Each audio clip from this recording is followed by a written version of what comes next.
Welcome back to the Cool Fears channel. I'm your host, Jesse the Bat Madrigal, aka the Buff Collector. The information on this channel is time for adult collectors and not children.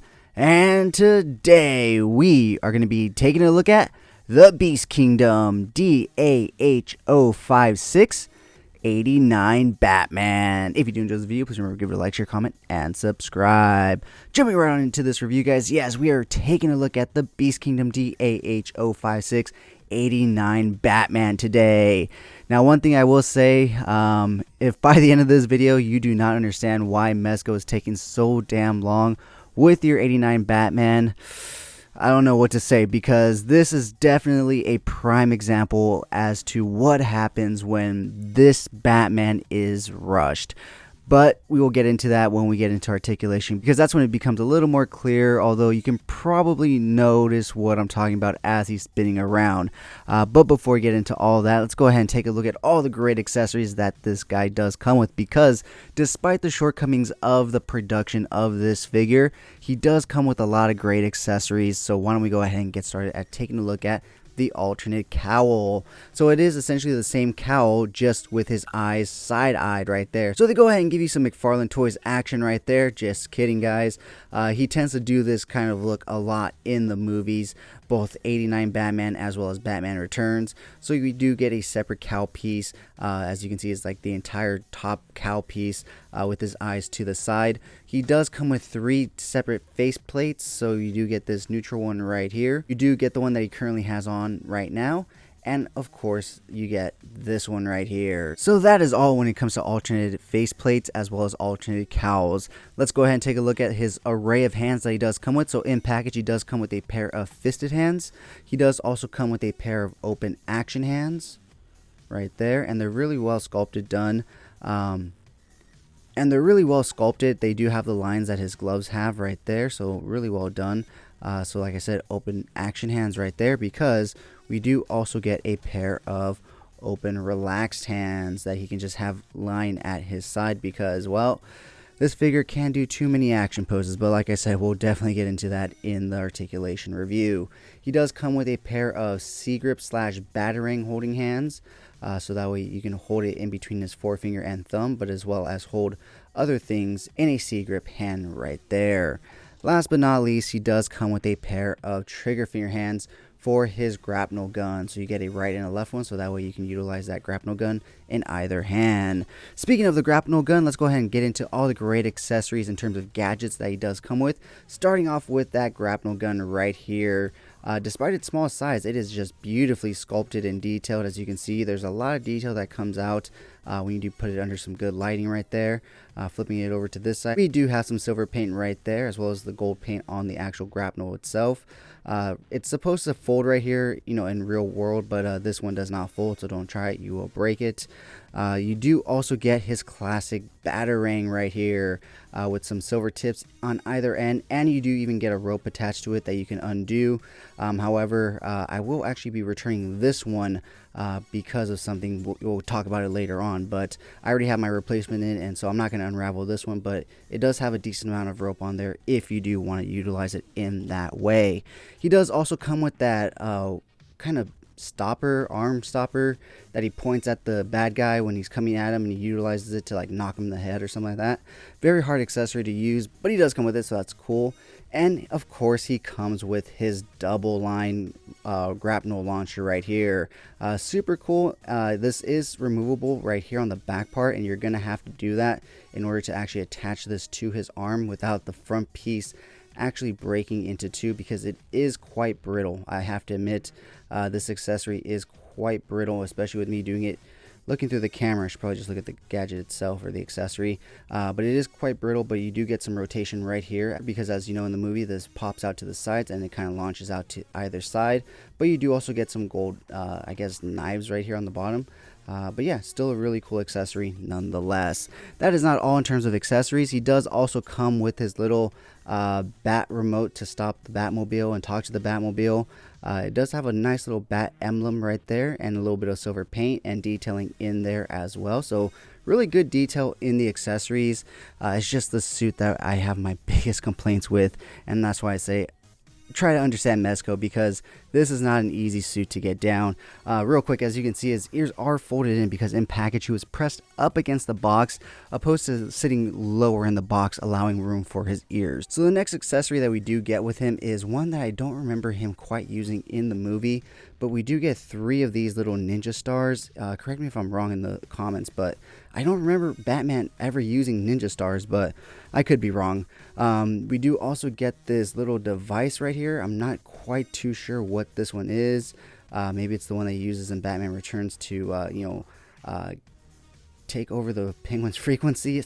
I just don't know. I can't remember him utilizing something like this.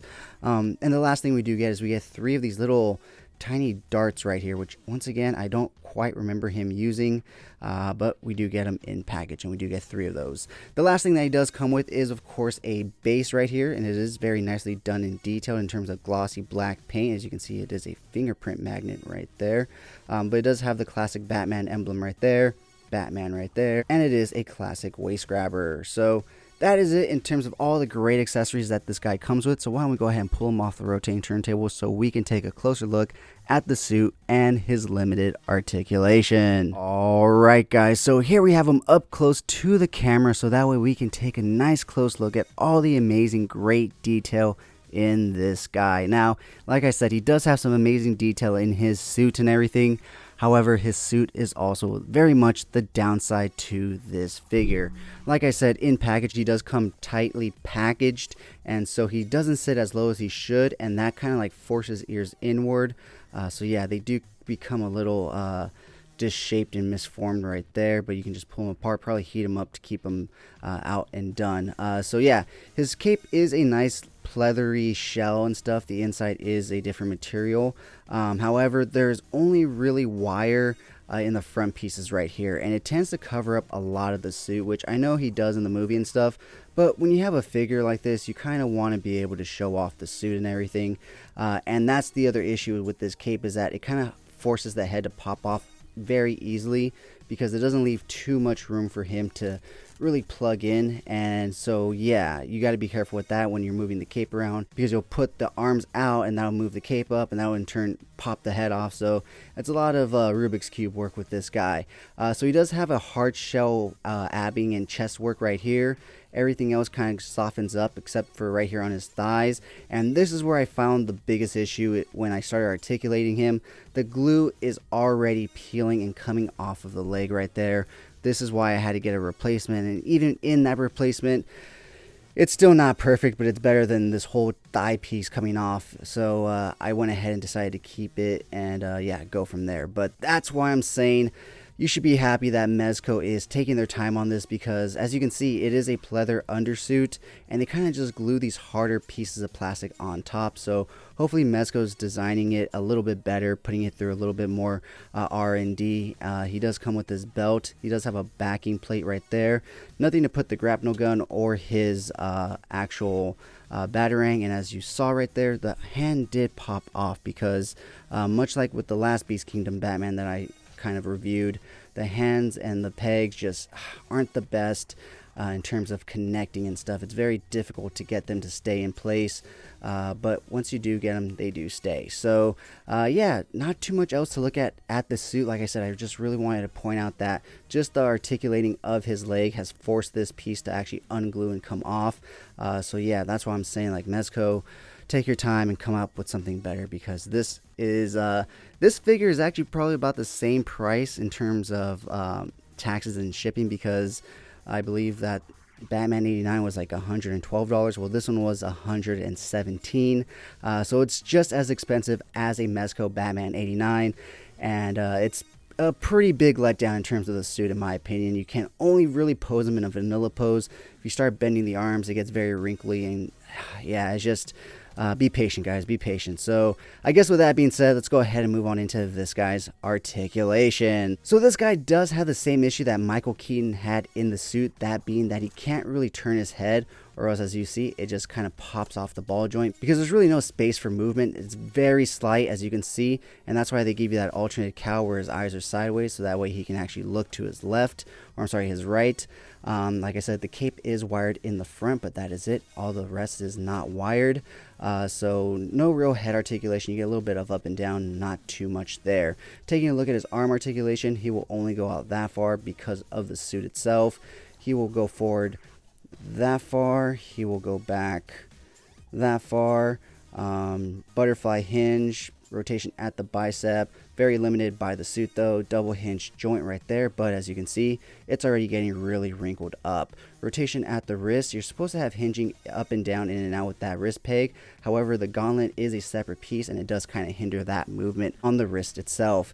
He has very slight ab crunch forward, very slight ab crunch back. He can rotate a bit to the sides, but once again, you have to be careful with that suit. He will only kick out that far, and then you start to see the actual armor coming off of the undersuit right there. So he definitely cannot join the cheerleading squad. He will only kick forward that far. He won't kick back at all. He does come with double hinged knees, so he is able to kick back all the way that far.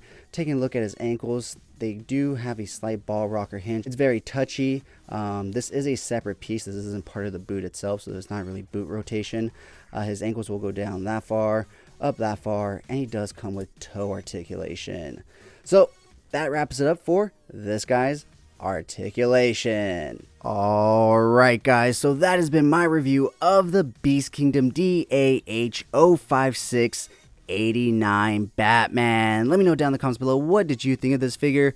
Do you think it's warranted that Mezco's taking as long as they have 3 whole years to release theirs after seeing what essentially BeastKingdom released with this guy? Let me know down in the comments below, and if you've made it this far, type down in the comments below, let's get nuts. That way I know you've made it this far and you're enjoying the content. With that being said, let's go ahead and take a look at some really cool pics that I took of this guy. If you did enjoy this video, please remember to give it a like, share, comment, and subscribe. And as always, have a great fucking day.